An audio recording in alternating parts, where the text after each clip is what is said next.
안녕하세요. 썰스타그램입니다. 오늘의 사연 시작해 볼게요. 안녕하세요. 저는 서울에 사는 30대 후반의 남성입니다. 여태껏 운명의 여자를 만나지 못해 일명 모쏠로 살아온 저는 언젠간 내 인생을 다 바칠 여자를 만날 수 있을 거라는 기대 하나로 삶을 살아왔습니다. 평생을 기다려온 내 운명 같은 여자를 만날 수만 있다면 정말 다 견딜 수가 있었으니까요. 그렇다고 제가 어디가 모자라서 연애나 결혼을 못하는 건 아닙니다. 종종 주변 여성들의 대시도 있었고요. 운명이 아니라는 생각이 들어 마음을 받아주진 못했지만요. 어디 가면 남자답게 생겼다는 말도 많이 들었습니다. 직장도 괜찮고 이 정도면 남부럽지 않은 삶을 살고 있죠. 다들 저를 보면 저같이 괜찮은 사람이 왜 여자친구가 없냐며 안타까워하지만 아무런 상관이 없었습니다. 나이가 나이인지라 친구들은 이제 결혼이다, 출산이다, 뭐다. 다들 바쁘고 그 모습을 지켜보며 저도 곧 그럴 거라고 생각했거든요. 그리고 드디어 6개월 전 저는 정말로 제 운명의 여자를 만나고야 말았습니다. 경기도 모처에 있는 거래처를 다녀오던 날 길을 몰라 헤매다 들어간 인적이 드문 골목길에서 뒤따라오던 경차가 갑작스레 제 차 꽁무니에 부딪혀 가벼운 접촉사고가 있었습니다. 그런데 차에서 내린 여성분을 보던 그 순간 저는 느꼈습니다. 이 사람이 내 운명이다 라고. 화려하진 않아도 화장기 없이 부드럽고 여성스러운 이목구비, 그리고 실루엣이 드러나는 하늘하늘한 원피스에다 바람의 원피스가 나부낄 때마다 아슬아슬 드러나는 글래머러스한 몸매, 게다가 부러질 듯 가느다란 손목과 발목, 그리 높지 않은 구두를 신었지만 작지 않은 키에 긴 생머리까지. 정말 제가 꿈꾸던 사람 같았습니다. 첫눈에 반했지만 물론 외모만으로 운명이라고 생각한 것은 아니었습니다.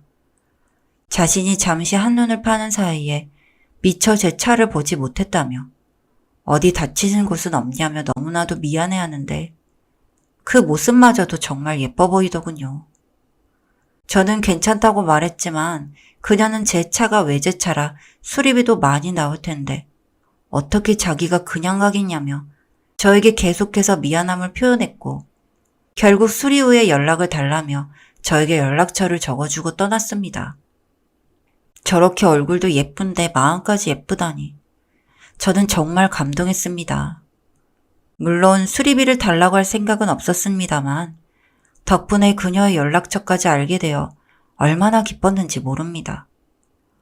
외제차긴 하지만 곧 바꿀 생각이기도 했고 그녀의 연락처를 받은 비용으로 따지자면 싸게 쳤다고 생각했죠.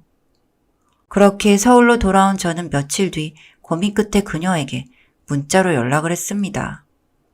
외제차라 수리가 오래 걸린다는 사고 핑계를 대며 말이죠. 수리비가 많이 나오지 않았냐 걱정을 하는 그녀의 말 뒤에 붙은 우는 이모티콘까지. 정말 너무나 귀여워서 견딜 수가 없었습니다. 저는 오히려 수리비 걱정은 마시고 그녀에게 다친 곳이 있을 수도 있으니 병원을 다녀오시라 권했습니다. 어떻게 사고 피해자이면서 저까지 걱정을 해주시냐. 너무나 친절하다는 그녀의 말에 제 마음은 사르르 녹아버렸습니다. 그날 이후로도 사고 핑계로 그녀와 몇 차례의 연락을 주고받았습니다. 이런저런 연락을 하며 그녀에 대해 많은 것을 알게 되었죠. 그녀는 30대 초반의 나이이며 교회에서 조용한 개인 카페를 운영하고 있다는 것, 그녀의 이름이 예진이라는 것, 그리고 현재 애인이 없다는 것까지요. 연락의 계기가 사고 때문이었어서 그런지 저와 연락을 할 때면 그녀가 너무 조심스러워하는 것 같기도 했지만 그녀 또한 저와 하는 대화를 즐거워하는 것 같았습니다. 그리고 운명의 그날 심사숙고 끝에 사고와 수리비 관련으로 드릴 말씀이 있으니 한번 만났으면 좋겠다고 제가 계신 곳으로 가겠다고 예진 씨에게 연락을 했습니다. 그리고 몇 시간 후 그녀는 알겠다며 자신이 운영하고 있다는 카페 위치를 알려주었습니다. 서울에서 멀지 않기도 했지만 어쨌든 예진 씨에게 가는 길은 너무나 짧게 느껴졌습니다. 1시간이 10분처럼 느껴졌었죠. 설레는 마음 때문이었을 거라고 생각합니다. 가는 길 내내 저의 심장은 미친 듯이 뛰었습니다. 그리고 그 마음은 예진 씨 얼굴을 보는 순간 펑 하고 터지고 말았습니다. 카페에 앉아 커피잔을 만지작거리는 예진 씨, 정말 그림과도 같았습니다. 오래간만에 만났지만 여전히 아름다웠죠. 그리고 제 마음은 더 이상 주체할 수가 없어졌습니다.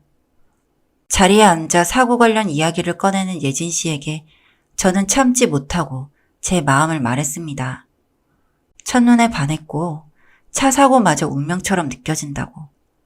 수리 비용은 핑계이며 그저 한 번만 다시 만나 알아가고 싶었다고요. 그 말에 예진 씨는 놀란 듯 두 눈을 동그랗게 뜨고 저를 바라보았습니다. 붉게 상기된 두 볼이 너무나도 귀여웠죠. 그리고 그녀는 조용히 고개를 끄덕였습니다. 자신 또한 저와 몇 차례 문자를 주고받으며 너무나도 즐거웠다고, 한번 만나보고 싶다고 말이죠. 제 인생의 첫 연애는 너무나도 행복했습니다. 더 바랄 것이 없었죠. 그리고 첫 연애지만 마지막 연애였으면 좋겠다고 생각했죠. 예진 씨는 정말 제가 꿈꾸던 여자였습니다. 그토록 제가 원하던 나의 운명, 내 인생을 다 바쳐도 아까울 것이 없었습니다. 다투는 일도 거의 없었습니다. 가끔은 저의 사업상 빠질 수 없는 접대 문제 때문에 예진 씨가 토라지는 경우도 있었지만 이내 자신이 생각이 짧았다며 사업을 하다 보면 어쩔 수 없는 것을 안다며 오히려 저를 이해해 주려고 했거든요. 천사 같은 그녀 덕분에 저는 인생 최대의 행복을 맛보고 있었습니다. 그리고 저는 자연스레 예진 씨와 결혼을 생각하게 되었습니다. 6개월밖에 되지 않았지만 나이가 나이인지라. 하지만 저희에게 문제가 전혀 없는 것은 아니었습니다. 스킨십에 있어서 예진 씨와 저는 견해 차이가 좀 있었습니다. 이상하게 키스 그 이상을 허락하지 않는 것이 문제였습니다. 물론 제가 미처 그녀와 잠자리를 하지 못해 안달이 난 것은 아니지만 사랑을 하다 보면 이 사람과 모든 것을 함께 하고픈 것이 남자 아니겠습니까? 저는 예진 씨를 너무나 사랑하기 때문에 그녀와 뜨거운 밤을 보내고 싶어 하는데 그녀는 어쩐 일인지 저와 함께 밤을 보내는 것에는 주저하였습니다. 처음에는 설득도 해보았고 나중에는 애걸도 해보았습니다. 조금 부끄럽습니다만 예진 씨는 정말 아름다운 몸을 가지고 있습니다. 옷을 입었을 때에도 태가 나고 정말 훌륭한 몸매죠. 그런 몸매를 가진 여자와 만나고 있는 남성이라면 그 누구도 자랑스럽고 또 그녀의 모든 것을 사랑해주고 싶을 것입니다. 그리고 저는 그런 여성을 만나고 있는 남자였고요. 제가 그런 마음을 먹을까봐 두려운 것인지 예진 씨는 자신의 집에도 절 오지 못하게 했습니다. 약간은 서운했지만 결국 저는 예진 씨의 의사를 존중해 주기로 했습니다. 어쨌든 중요한 것은 그녀의 마음이고 저는 그녀가 마음을 먹을 때까지 기다려줄 수 있으니까요.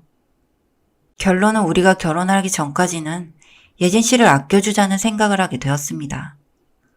그리고 저희는 순탄한 6개월의 연애 생활을 거쳐 결혼 날짜를 잡기에 이르렀습니다. 그러던 어느 날 드디어 예진 씨는 저에게 고백할 것이 있다며 자신의 집으로 저를 불렀습니다. 집으로 불렀다는 것은 그녀도 나름대로의 마음을 먹었다는 것이 아니겠습니까? 저는 뛸 듯이 기뻐하며 거래처의 약속도 미룬 채 그녀의 집으로 한달음에 달려갔습니다. 그녀는 약간 긴장한 표정으로 저를 맞아주었습니다. 그리고 차와 다가를 내오는데 그마저도 정말 사랑스럽더군요. 저와 결혼을 하게 되었을 때 예진 씨의 모습을 상상할 수 있어서 정말 행복했습니다. 자리에 앉은 그녀는 머뭇거리다 입을 열었습니다. 오빠, 저 할 말이 있어요. 네, 예진 씨 뭔데요? 저 사실은... 앵두 같은 예진 씨의 입술을 바라보고 있던 저는 그녀의 말이 끊어질 때마다 저의 숨도 끊어질 것 같았지만 열심히 예진 씨의 말에 집중을 하려고 노력을 했습니다. 그런데 그 뒤에 이어진 예진 씨의 말은 정말 상상도 못한 말이었습니다. 저 사실은 남자예요. 아직은요. 네? 그게 무슨 말이에요? 저는 정말 제 귀를 의심했습니다. 하지만 그녀는 결연한 표정으로 저에게 계속해서 말을 이어갔습니다. 머리를 한 대 얻어맞은 것만 같았습니다. 저는 땡땡땡 젠더예요. 예전부터 저는 제 자신을 여자라고 생각하고 살아왔어요. 호적상으로는 여자가 맞지만 몸은 아직. 거짓말 하지 말아요, 예진 씨. 나랑 결혼을 하기 싫어서 그러는 건가요? 아니에요. 저는 오빠를 정말 사랑해요. 그래서 더 이상은 숨기면 안 될 것 같아요. 그렇지만 예진 씨, 그럼 몸은 어떻게 된 거예요? 예진 씨의 말에 따르면 자신은 어렸을 때부터 자신을 여자로 생각하고 살아왔기에 어른이 되자마자 가슴 수술을 했고 호적도 여성으로 고쳤다고 합니다. 하지만 하반신은 아직 남성이라는 뜻이었습니다. 그것을 들은 저는 너무나 충격에 빠졌습니다. 그녀라고 생각했던 예진 씨가 사실은 그였다니. 저는 자리에서 벌떡 일어났습니다. 그런 저의 손을 예진 씨가 붙잡았습니다. 오빠, 가지 말아요. 제 말 좀 들어주세요. 이거 놔요. 숨기려고 한 건 아니었어요. 오빠를 너무 사랑해서 그랬어요. 그래도 그렇지, 이건 아니에요. 놔줘요. 오빠, 제가 수술을 받아도 안 되는 거예요? 오빠는 무슨 오빠야, 여자도 아닌 게. 저는 예진 씨의 손을 강하게 뿌리쳤습니다. 그와 동시에 너무나 큰 배신감에 휩싸인 저는 순식간에 사랑하는 예진 씨에게 해서는 안 될 소리를 하고 말았습니다. 놀란 예진 씨는 충격을 먹은 듯 저의 손을 놓았습니다. 화가 난 저는 그 자리를 박차고 뛰어나왔고요. 그 후로 일주일이라는 시간이 지났습니다. 제가 사랑하던 예진 씨는 아직도 그 모습 그대로입니다. 하지만 제가 알던 예진 씨는 이제 없는 거겠죠. 아주 많은 생각이 듭니다. 저는 아직도 그녀를 사랑합니다. 결혼을 하고 싶습니다. 그렇지만 집에는 뭐라고 해야 하는 걸까요? 잘난 아들 잘나게 키웠다고 자랑스럽게 생각하시는 부모님께 해서는 안 될 짓을 하는 기분이 듭니다. 그녀가 수술하면 모든 것이 해결이 될까요? 저는 아직 고민을 하고 있습니다. 예진 씨와의 결혼 괜찮을까요? 여기까지 썰스타그램이었습니다. 구독과 좋아요 부탁드릴게요.